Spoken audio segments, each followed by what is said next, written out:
Hey there, EcoBeast Garage. This is Cameron Stark. It's been a while. It has been a long while. We have a lot to cover, and I want to first put an apology out to my audience out there, all of you guys. I'm so sorry that we've taken so long to update another video. So where do I start? Goodness. I'll try and find pictures to try and kind of tell the story of everything that happened between the last post and this post. It's kind of wild.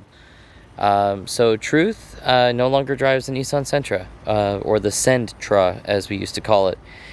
He's in a Ford Fiesta ST. He's modified it quite a bit since the day he bought it. I definitely have photos of the day he bought it to like what it looks like now, and it's just insane. D is of course still green and gold in his ST, big turbo. He's on ethanol and is actually working on dual fueling with an aux fuel rail. So we'll make sure to catch up with him and have him pull his car out again just for another episode, a little checkup on D. Austin, we never really got to do much on his car, but his car, the motor through a piston or through a rod, just I think in 2021, actually towards the end of the year. Russell still has his Focus RS, and Cliff still has his. He has his ST. Now for myself, of course, you used to see that white Focus ST. Of course, we all remember that car, painted the wheels yellow, big exhaust, intercooler. We did intake. We did all kinds of stuff. Wheel bearings galore on that car. But we have to move on from things sometimes, and our hand is forced. So one fateful night, actually, in the late part of 2021, actually in October of that year, when we stopped posting, my car, my ST, was parked in front of my house, and a drunk driver came flying down the road in the middle of the night and hit it really hard, and it totaled it. So that's kind of one of the reasons why I haven't been making content, although you're going to be mad because of what I've been holding hostage in my own private circle of friends, and I haven't shared with the YouTube channel yet, and I feel awful. And you can see how much time has passed. I mean, look, I'm like growing long hair now. That's like just a thing I'm doing now. So leave it in the comments. Tell me what you think. Long, short hair, you've seen it all, guys. Tell me what you think. But when the Focus, my ST got totaled, the insurance money was thankfully enough to pretty much almost zero my debt. I got very fortunate. No gap coverage whatsoever, but I had enough to cover the majority of the loan. I think I owed $800. It's already been paid off. So I had basically a clean slate. And I have talked about it on this channel a little bit about putting a 3.5 into a Focus, and even making it all-wheel drive to try and achieve the world's fastest Ford Focus ever built. It's a goal that I've had in my heart for years now, and I decided this afternoon, that I've done enough waiting, and we just need to start working on things. So the story is not even over. My goodness, I'm sorry for the long rant. You can of course skip ahead. I'll try and put a little like timeline thing in to skip past all this if you guys want. And again, leave in the comments if you enjoy my storytelling. So my Focus RS, I'll show you it. I bought this. It's a 2018 Focus RS. It is in race red, a very limited production, of course. In U.S. market, we only received 1,000 that were shipped to us from Germany, and in Canada got 500. Here's something unique. Some of you may not even know this. I don't know if I've talked about it. I grew up in Canada. I grew up in West Coast near Vancouver, British Columbia, and I was able to actually drive this car out west to actually see all parts of the country. I'll post my Instagram link in the bottom, in the comments, in the description, so give it a follow and check out the pictures I've taken with this car and just generally across the country. Driving across the United States it's an incredible experience. I wish anyone who can tolerate being in a car that long, go do that drive. Like, just drive I-94 and just experience it all. But I had the opportunity to drive the mountains with this car. I've done an intercooler. I've done a full exhaust, 3-inch cap catless downpipe, and then of course a 3-inch catback exhaust past that, which is an MBRP catback. It is a, gosh, I'm gonna have to try and remember I forget which catless downpipe, but it's a pipe. I went with the ETS gold intercooler.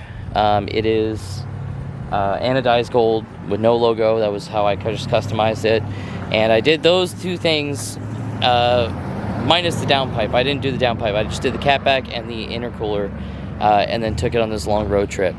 And so after that road trip was done and over with, I decided that it was time to fully build the car.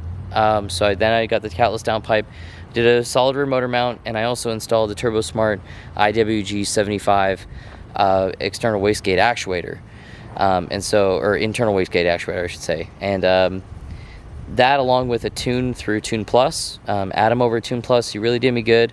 I was pushing about 380 estimated horsepower to the wheels, which I thought was pretty impressive for a stock bottom end, stock turbo, still running on just 93 pump fuel, not even on ethanol yet. But something happened, guys. Something bad happened, and I'm not blaming Adam by any means. He is a great and knowledgeable tuner. Definitely check out Tune Plus if you're in the Focus RS community. I've just heard nothing but great reviews about he knows his stuff, and he will get you set up right. And he's been working on this RS platform for as long as I believe the RS has been out, from 16 to 18 and onward. So check him out, tuneplus.com. I think it's tune-plus.com, but I'll put a link down in the description. Just about a month ago, my car, it was running fine. There was no issues. I didn't have any weird check engine lights. Nothing that I did or could have done would have stopped what probably would happen. This was just the time it was going to happen. While I was actually driving home from my ex-girlfriend's apartment, I was just casually getting on the freeway, soft, maybe 50% throttle, maybe a little bit more, but it wasn't full watt, it wasn't full wide open throttle. It was just casually trying to get on a highway, so in a short period of time. So I was kind of pumping the gas through gears, pushing the car a little bit through the gears, and it threw 2 rods through the bottom of the oil pan, and it appears to have also either knocked out and notched a hole or blew a hole in my oil pump too. But I will be pulling that motor out, and I'll be able to do a breakdown to see what was the damage totally inside this motor, and how loose is everything that was previously not loose. So we're gonna have a lot of fun tearing that motor down at some point in the future. But now I have a car that cost me a couple $1,000s at least, with a motor that doesn't run, and I'm still making payments on it because this channel needs this project, and this project found me before I could find it. So I want to cordially invite you to subscribe to the channel if you aren't already subscribed, because we are going to do a 3.5 EcoBoost V6 swap on this Focus RS. You heard it here, folks. As far as I'm concerned, and as far as I have found on the internet or looked on the internet, nobody has done this kind of engine swap before. It's a one-of-a-kind setup. I have the motor actually already in the garage. I think on a previous video, maybe even the last video we posted, there might have been a little bit of a sneak peek towards the engine. But here it is. So it is a transverse mount setup.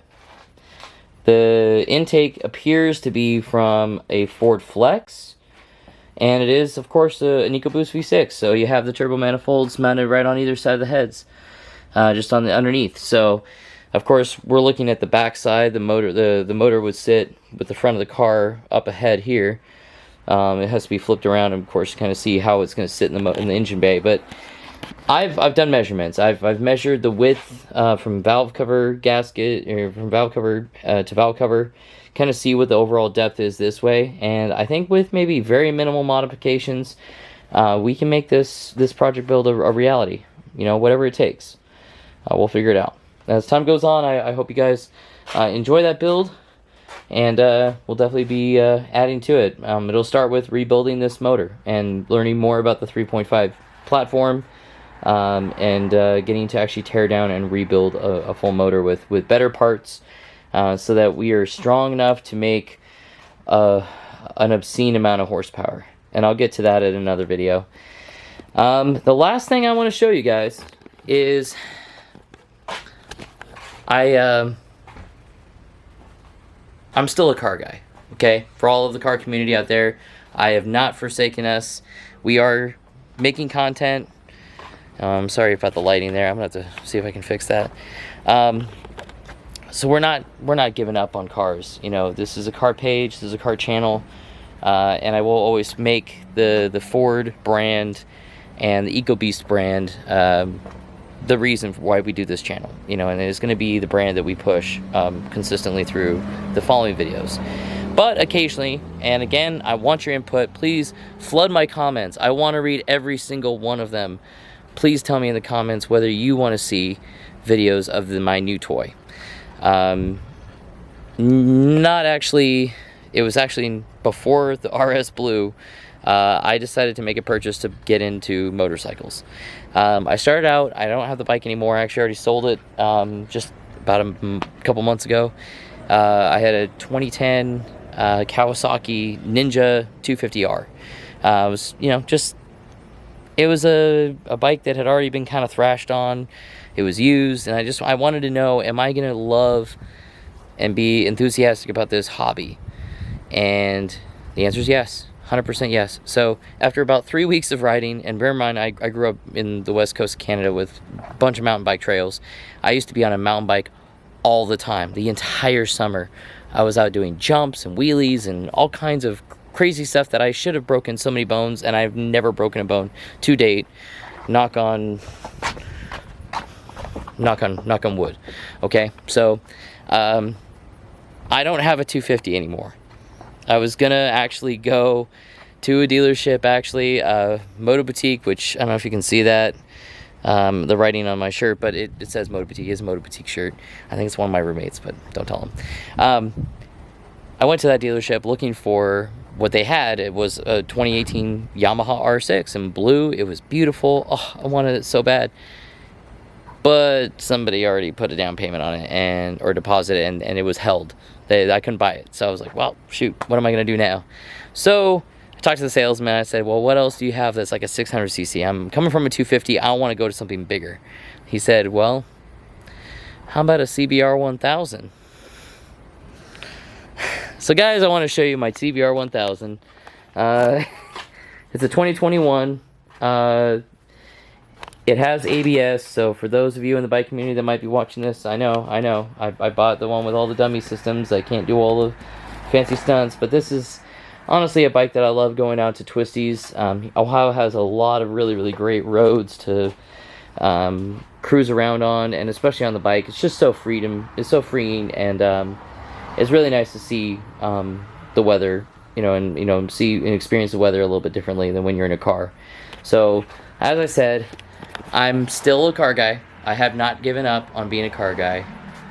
It's just that my priorities kind of have changed a little bit as far as the thing I want to drive, or in this case ride, just on an average day. It's cheaper on the bike to go run around town with my friends and hang out and go places. And like I said, it is a fun and it is a very fast bike. A CBR 1000 double R. It's not the Fireblade, so for those of you who might think, oh, is it the Fireblade? It's the street version of the Fireblade, which is a little bit less horsepower. It's a little bit differently built, and it's race ready. It's not necessarily ready for the track. A little bit of modification if I want to put it on the track. So I actually have new tires coming for it. The tires that were on there were pretty good. I already got 4,500 miles in on this bike. I ride it everywhere. Rode all the way clear to the corners of Ohio and back, and it's just a blast. For those of you who are on the fence about buying a motorcycle, do your research.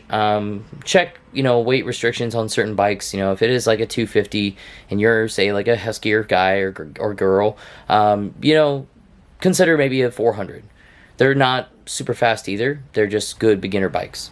So that's my only tidbit for motorcycles. Like I said, this is the car channel. We are going to focus on the focus, which I should make that a shirt, honestly. That should be our first merchandise, is focus on the focus. But thank you so much for watching, guys. I know this is already well over 15 minutes, so please subscribe, hit that notification bell. We're going to be updating material. And again, I am so sorry. But thank you, and we will see you next time.